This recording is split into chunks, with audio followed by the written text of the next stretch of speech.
we have signed an agreement with the EIB for 12.5 million euro, converted at today's rate. You're probably looking at around 13.5 to 14 million US dollars that we'll be deploying into the Zimbabwean economy at tenures of between 4 to 7 years into the productive sector, which really encapsulates everything: agriculture, manufacturing, industrial development, you name it.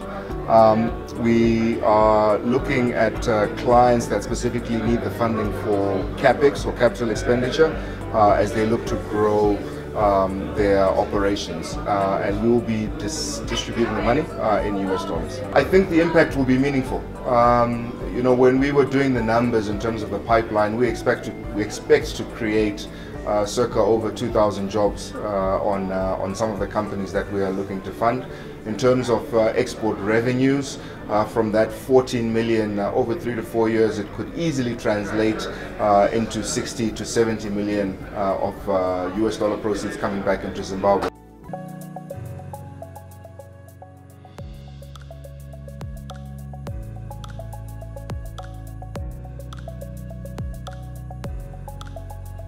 I'm very delighted to be here today at the official signing ceremony of the line of credit facility under the First Capital Bank Limited, European Union delegation and European Investment Bank partnership.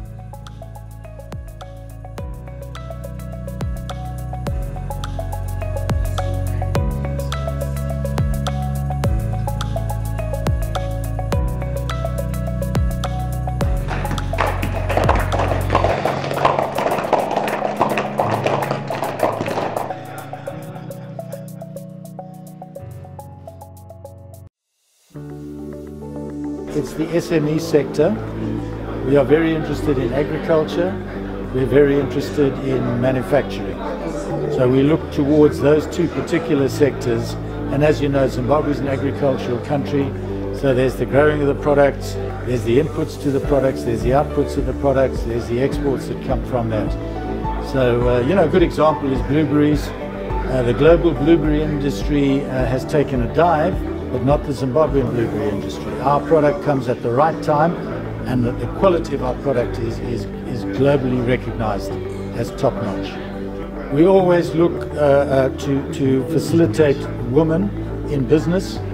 I've always said my whole life that women are better businessmen than men. They pay attention to detail, they're not scared of hard work, so I'm sure many of our clients will be ladies.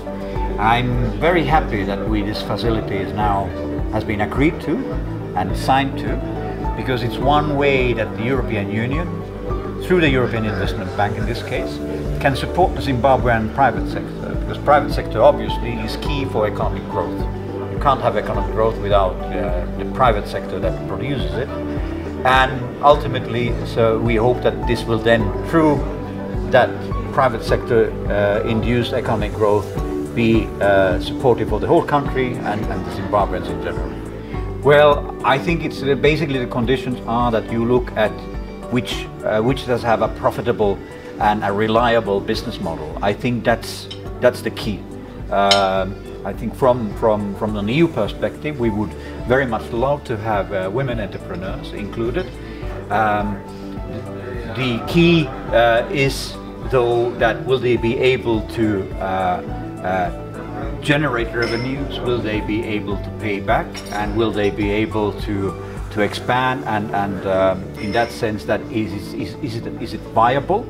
And because that's the whole key for the whole facility to be successful. So I think this facility provides a bit of relief, financial relief for companies to actually grow and realize their full potential, so to speak. This is very critical in the sense that this is a patient capital. When you say patient capital, it means the long-term, medium to long-term capital. As you are aware, Zimbabwe normally the short term, which is your deposits in your banks. Now, what's lacking in this country is long-term, medium-term, patient capital for you and for the private sector to be able to develop their production. So under this facility, we will target what we call small, medium-sized enterprises, SMEs, but also what we call mid-caps. So those are companies that are slightly bigger than SMEs, but not quite large corporates. And it'll be in a variety of sectors, including agriculture. It'll be a big one for us too. Horticulture is obviously one which is very exciting for the bank.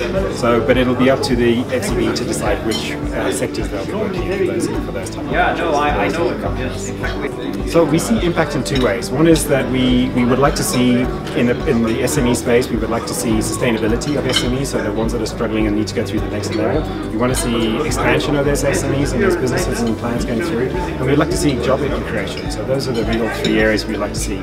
Part of the facility also is to support the financial sector. So that's another key area for the EIB. So we're not looking just at final beneficiaries, apologies, but also to the banks that we're also partnering with too.